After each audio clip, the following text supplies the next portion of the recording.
tem que levar em consideração o que tá no slide lá. Não, só gravar a tela. Depois eu vou colocar no... Vou mandar pra Raquel. Então diabetes, eu acho que é o mais tranquilo para definir conceito, né? Porque todo mundo já tem uma base de diabetes, certo? Agora, o que é mais difícil é a gente fazer a relação da paratireoide, da tireoide e da suprarrenal.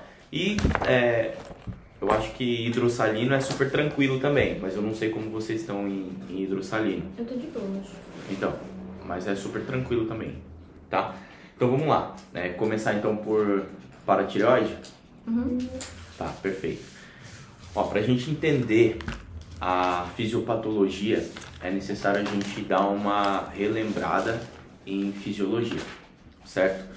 Então, qual é a fisiologia da paratireoide? Quando a gente fala de fisiologia, a gente tem que lembrar da função. Qual é a função da paratireoide? A função da paratireoide é regular o cálcio e o potássio, né?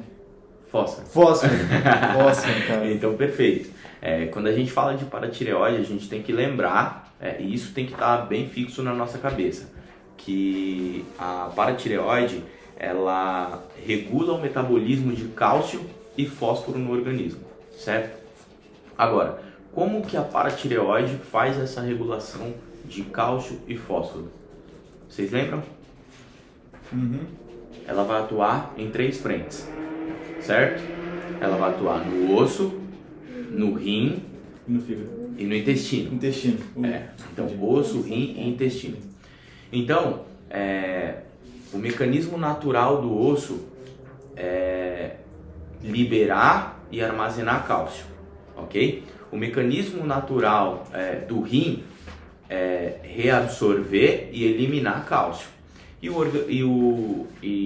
no intestino também é a absorção, e quando tem os níveis de cálcio num valor normal, aí a gente entra com a calcitocina, que vai fazer um processo também de excretar esse cálcio, porque o nosso corpo está funcionando normalmente, certo? Então, a fisiologia da paratireoide é identificar os níveis séricos de cálcio e fósforo.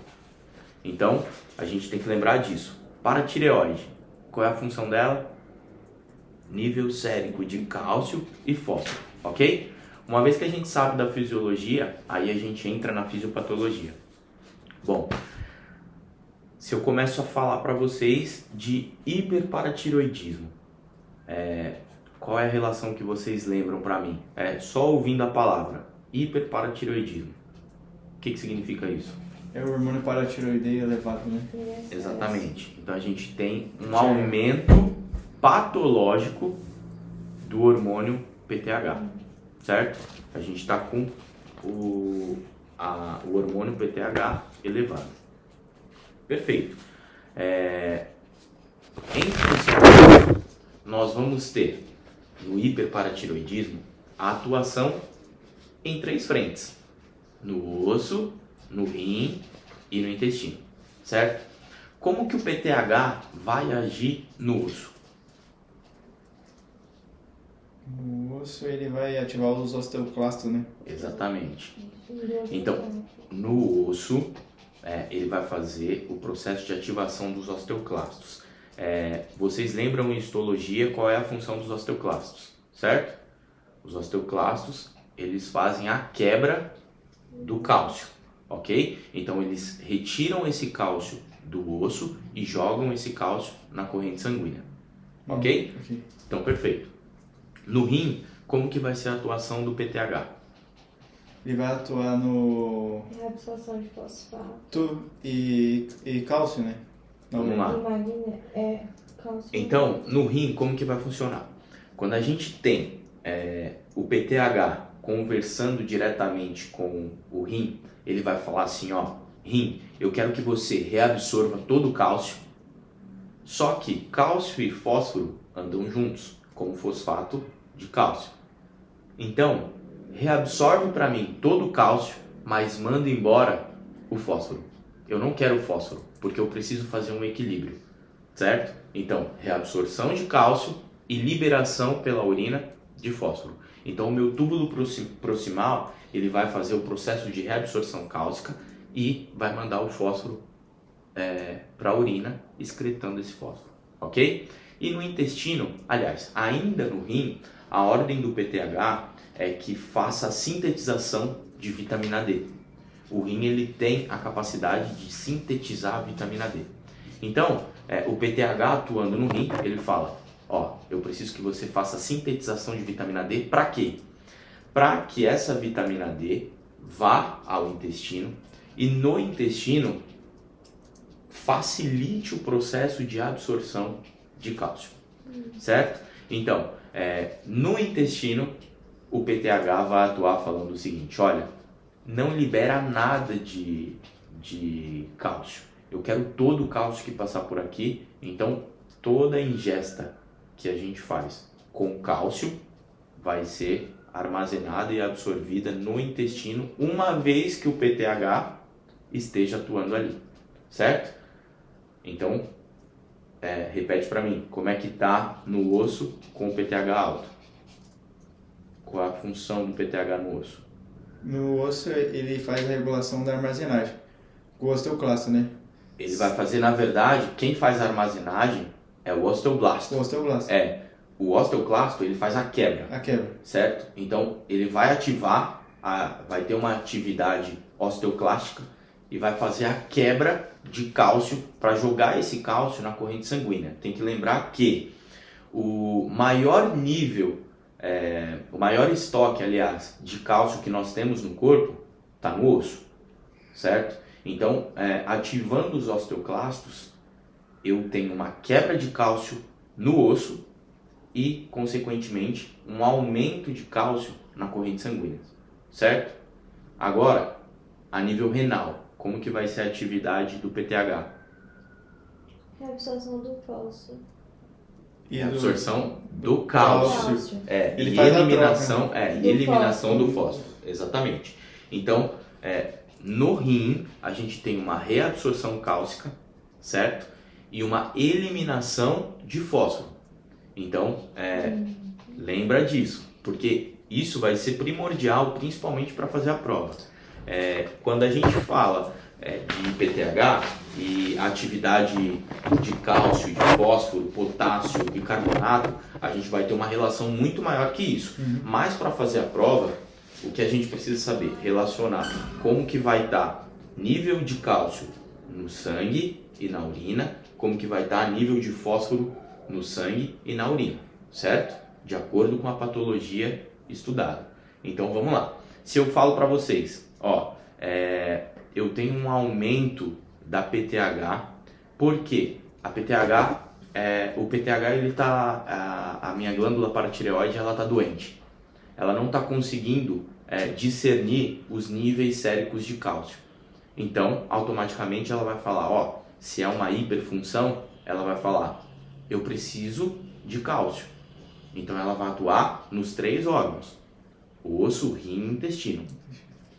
Eu tenho uma patologia de hiperfunção da paratireoide, vai ter em 3 níveis, em 3 órgãos, osso, rim e intestino.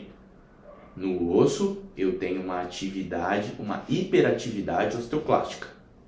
No rim, eu tenho uma reabsorção de cálcio e uma eliminação de fósforo. E no intestino, eu tenho uma absorção de cálcio através de um processo que o rim vai me dar depois de ter sintetizado a vitamina D. A vitamina D, ela é um facilitador para a absorção de cálcio no intestino, ok? Então, vamos começar agora a relacionar. Primeiro de tudo, qual é a causa mais frequente de um hiperparatiroidismo? Adenocarcinoma, né? Um adenoma. Adenoma. Um adenoma. Produtor de PTH, certo? Então a gente vai ter um adenoma produtor de PTH. E esse adenoma, ele vai fazer o quê? Estimula a produção de PTH, né? Ele estimula a produção de PTH com base no sentido de que a glândula está doente e ela não consegue identificar mais os níveis séricos de cálcio, certo? Então, a glândula doente, ela não conseguindo identificar, a gente vai ter uma disfunção. Pode ser para baixo ou pode ser para cima. Nesse caso, nós estamos falando de hiper. Então, o PTH vai estar aumentado. Aí seria primário, se é na glândula, né? Perfeito. Aí vai ser primário. Aí nos outros órgãos é secundário, né? Perfeito, é isso. Então vamos lá. Tratando de hiperparatiroidismo primário, com base em tudo que a gente falou, como que vão estar os nossos níveis séricos de PTH? Hiperparatiroidismo primário. Aqui estão programas de TV concurso. Alto. Então o meu PTH vai estar aumentado, certo? Ah, sim. Porque ele perdeu o sentido, né? Perfeito, Então o meu PTH no hiperparatiroidismo primário, ele está aumentado. Como que está o meu PTH? Como que está o meu nível de cálcio no sangue? Tá elevado. Então, ele está aumentado também no sangue. Como que está o meu nível de cálcio na urina? Tá normal, não tá? Nesse caso, a gente vai ter também um nível elevado de cálcio na urina. Por quê? Está entrando cálcio de tudo que é lado. E o nosso armazém aqui no rim de cálcio, ele é pequeno. Ele não tem um estoque grande aqui. Então, quando você tem um hiperparatiroidismo primário, muitas vezes você vai ver uma litíase renal e você vai ver uma nefrocalcinose, certo? Uma calcificação do rim. Então, no hiperparatiroidismo primário, e isso, se vocês souberem relacionar, vocês vão saber fazer a prova, ok? Então, no hiperparatiroidismo primário, PTH aumentado, níveis séricos de cálcio aumentados no sangue e o nível de cálcio aumentado também na urina, ok? Então, eu tenho PTH aumentado no primário, cálcio aumentado no sangue e cálcio aumentado na urina, ok? Agora, como que vai estar o meu nível de fósforo? Porque a gente tem que lembrar que o objetivo da paratireoide é fazer o equilíbrio entre cálcio e fósforo. Como que vai estar o meu nível de fósforo no sangue? Vai estar baixo. Vai estar baixo. E na urina? Alto. Perfeito. Então, se você sabe fazer isso, você sabe relacionar hiperparatiroidismo primário. Você Só consegue exame, identificar. É isso. Então, você consegue identificar o hiperparatiroidismo primário. Se ele te dá na prova, eu tenho o meu PTH aumentado, o meu cálcio aumentado tanto no sangue quanto na urina, o meu fósforo baixo no sangue é aumentado na urina, o que eu tenho? Hiperparatiroidismo primário. Certo? Qual é a principal causa de um hiperparatiroidismo primário? Adenoma. Um adenoma. Perfeito? Dentro desse processo fisiopatológico, a gente tem algumas reações. No osso, quando o PTH atua no osso, ele vai dividir em duas fases, a fase rápida e a fase lenta, né?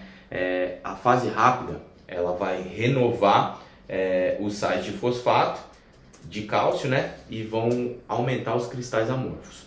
Na fase lenta, a gente vai ter uma ativação dos osteoclastos performados, que são aqueles que estavam quietinhos lá, e aí eles são ativados para poder fazer uma quebra de cálcio necessária para o corpo funcionar, certo?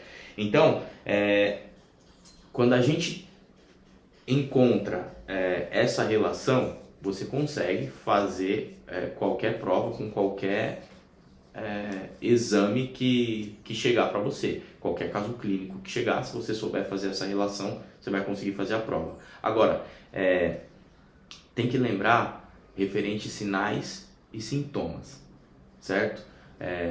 Eu não vou falar aqui com vocês sinais e sintomas, porque são muitos, são vários, então isso aí é lição de casa, pegar e ler sinais e sintomas de hiperparatiroidismo primário e secundário, certo? Isso vocês têm que fazer. Eu estou explicando o mecanismo fisiopatológico, ok? Agora, no secundário, qual é a causa mais frequente de... Peraí, primeiro. Todo mundo entendeu? Uhum. Não, foi... Entendeu? Mesmo? De verdade? Então, fala pra mim, como é que vai dar? Só eu tô falando, fala aí, Camila. Não, fala não pra é mim. demais. Não, fala aí. Mas você lembra? Eu já falei É. também, TH. Vai, hiperparatiroidismo primário. Como que vai estar o nível de PTH? Ai, calma aí. PTH aumentado, nível do cálcio sérico aumentado e na urina diminuído.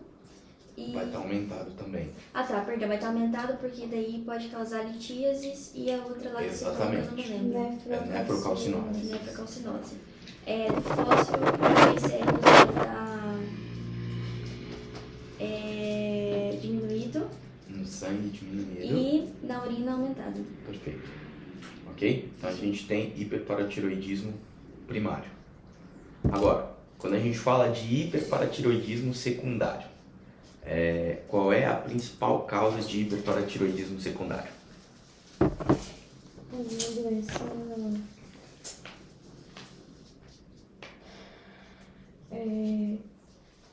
adjacente, subjacente, somente renal. A principal causa de um hiperparatiroidismo secundário é uma insuficiência renal crônica. Cara, eu esqueci meu moletom. Repoca na Uber. Só mandar mensagem pra ela, ela volta. Tá, pode continuar, perdão. Não é problema. A gente espera. Não, pode ir, continua. E aí você não vai... Você manda mensagem pra ela. Então, manda mensagem. Tipo... A gente espera.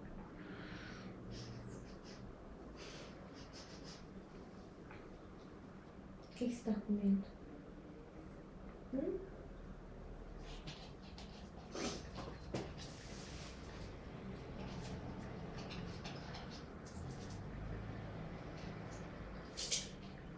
Pedro, se você me mordeu, eu mordo. Pronto. Então vamos lá. Hiperparatiroidismo secundário. Principal causa... Acabou de falar, insuficiência renal crônica. Exatamente. Vocês estão comigo, né? Insuficiência renal crônica. Então, tem que lembrar. Principal causa do hiperparatiroidismo secundário, insuficiência renal crônica. Ok? O rim não funciona. Então, o que acontece quando o rim não funciona? A gente tem um processo de diminuição de reabsorção cálcica. Eu tenho uma perda da minha massa funcionante, certo? O rim não consegue mais fazer o processo de reabsorção de cálcio e não consegue mais fazer o processo de síntese de vitamina D. Com isso, diminuindo a minha síntese de vitamina D, automaticamente no intestino, como é que vai ficar? Lembra que a vitamina D é um facilitador para a absorção de cálcio no intestino? Então, quando eu não tenho vitamina D atuante ali no intestino, automaticamente eu vou ter uma diminuição de absorção cálcica, certo?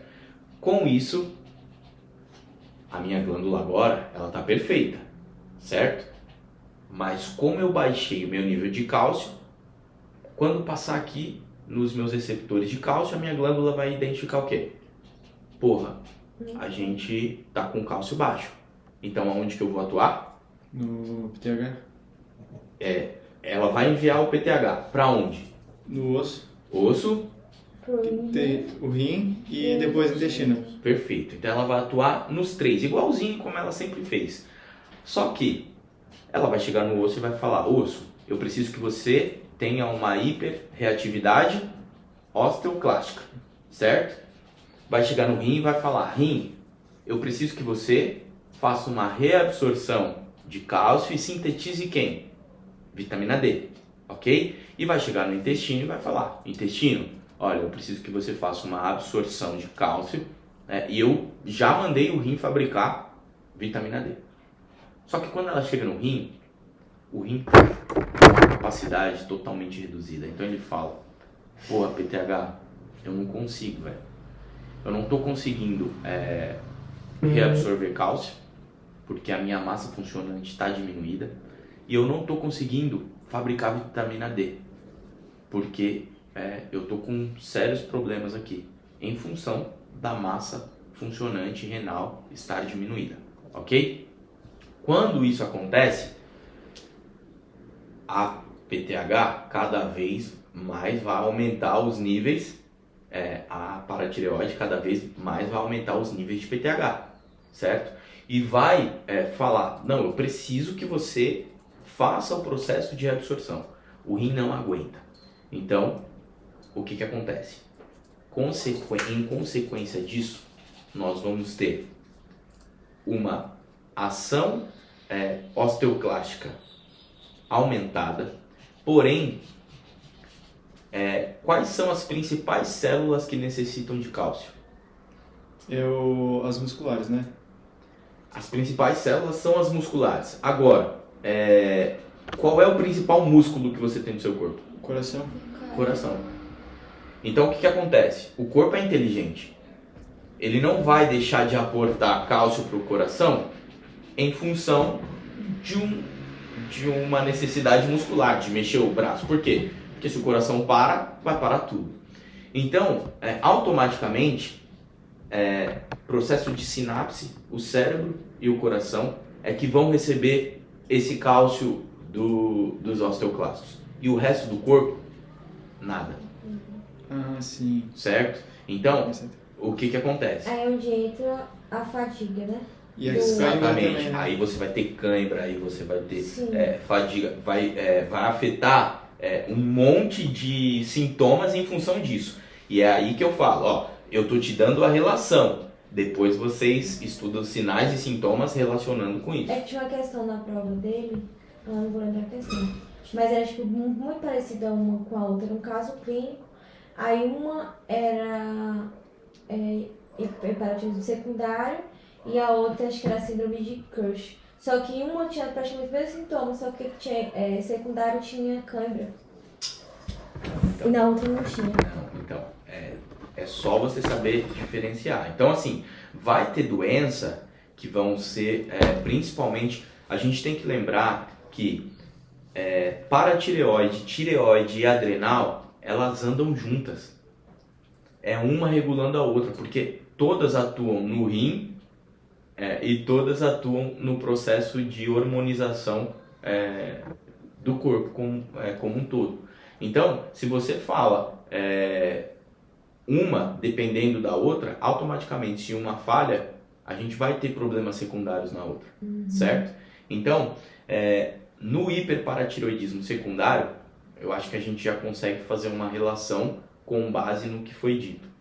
Se eu tenho hiperparatireoidismo secundário, como que vai estar o meu PTH? Elevado. É hiper, então o meu PTH vai estar elevado, certo? Se eu tenho hiperparatireoidismo secundário, com base no que nós falamos, como que vai estar o meu nível de cálcio no sangue? Vai estar baixo. Vai estar baixo, certo? E como que vai estar o meu nível de cálcio na urina? Vai estar baixo também. Vai estar baixo também. Eu não tenho cálcio no sangue, então muito menos eu vou eliminar esse cálcio que eu tenho, certo? Agora, lembra que a gente falou lá no início que tinha um equilíbrio entre cálcio e fósforo? Se eu não tenho cálcio, o que o rim vai tentar fazer para compensar?